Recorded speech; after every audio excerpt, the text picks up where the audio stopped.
ये लोग जितना आज अलग अलग क्षेत्रों में जाके प्रदर्शन कर रहे हैं जिला मुख्यालयों पर, ये वही प्रदर्शन है जो इन्होंने कभी सीए को लेकर कभी एसआर को लेकर किया था। क्या हुआ भैया? देश को आप कुछ दिनों के लिए आगजनी में झोंकते हैं, देश को भ्रमित करने का आप काम करते हैं और उसके बाद वही बात ठंडे बस्ते में चली जाती है।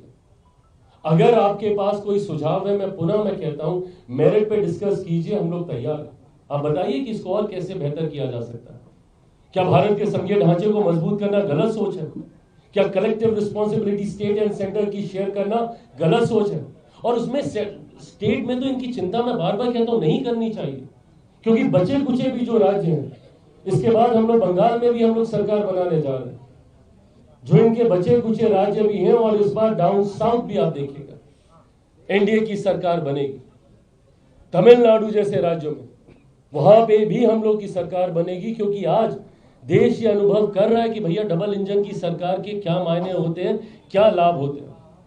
तो इसीलिए विपक्ष कतई स्टेज के ऊपर पड़ने वाले बोझ को तो आधार बनाने का काम ना करे, बट हाँ बताए कि अगर हम लोग 125 दिन ज्यादा दे रहे हैं, क्या हम गलत कर रहे हैं? क्या हम लोग इंफ्रास्ट्रक्चरल डेवलपमेंट प्रोजेक्ट्स इसके तहत अंडरटेक कर रहे हैं, क्या हम लोग वो गलत कर रहे हैं? क्या हम लोग इसकी मॉनिटरिंग की व्यवस्था कर रहे हैं? मनरेगा में अभी तक कोई मॉनिटरिंग की व्यवस्था नहीं थी, कोई बायोमेट्रिक्स नहीं होता था, कोई मॉनिटरिंग नहीं होती थी, कोई टेक्नोलॉजी का इस्तेमाल नहीं किया जाता था, कोई एआई का इन्फ्लुएंस नहीं होता था। इन चीजों को इनकॉर्पोरेट किया गया है टू मेक श्योर कि इसमें लीकेजेस ना के बराबर हो। इस सोच के साथ हम लोग इसको लेकर जाने का काम कर रहे हैं। और मैं चाहता हूं आप सबके माध्यम से, लोकतंत्र का चौथा स्तंभ है, आप सबके माध्यम से मैं चाहता हूं कि देश में, हमारे बिहार में लोगों तक ये मैसेज जाए कि किस तरीके से इस योजना से आने वाले दिनों में हमारे गरीब मजदूरों को सशक्त करने की सोच के साथ इसका निर्माण किया गया। हर योजना जो हम लोग लेकर आते हैं, विपक्ष सीधा उसको भ्रमित करने का काम करता है।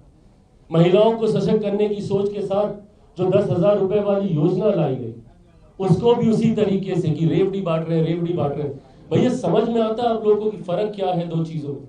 और मुझे खुशी है एक सहयोगी होने के नाते मैं स्वागत करता हूं ऐसी योजना का, क्योंकि ये उन फ्री बीज में नहीं गिना जा सकता कि आपको महीने के इतने रुपए मुफ्त में आपको दिए जा रहे हैं। ये महिलाओं को सही मायनों में आर्थिक तौर पर सशक्त करने की सोच के साथ इसका निर्माण किया गया। 10,000 रुपए से आप अपना प्रोजेक्ट बेसिक तैयार कीजिए, उसके बाद 1,90,000 रुपए और टोटल 2 लाख रुपए की योजना से आपके व्यवसाय को स्थापित किया जा सकता है।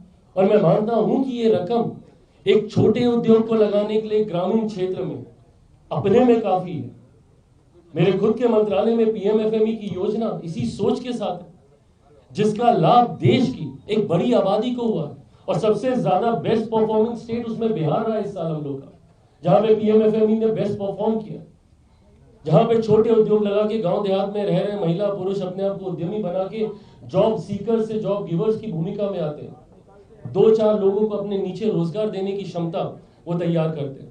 ऐसे ही इस योजना के तहत 10,000 और 1,90,000 से जब महिलाएं अपने पांव पर खड़ी होंगी तो पूरे परिवार को साथ लेकर खड़ी होंगी। इन योजनाओं का ये लोग विरोध करते हैं, और सवाल वही कि भैया आपको भी तो पूरा समय दिया गया था ना, उस वक्त आप कर लेते। 2000 का पूरा दशक यूपीए सरकार कांग्रेस के नेतृत्व में ही थी, सुधार कर लेते इन योजनाओं में। और इतिहास गवाह रहा है कि समय समय पर योजनाओं को बदला जाता है, परिवर्तन किया जाता है, संशोधन किए जाते हैं। बट ऐसे में इस विषय को लेकर भ्रम फैलाना, मैं मानता हूं ये कतई उचित नहीं है।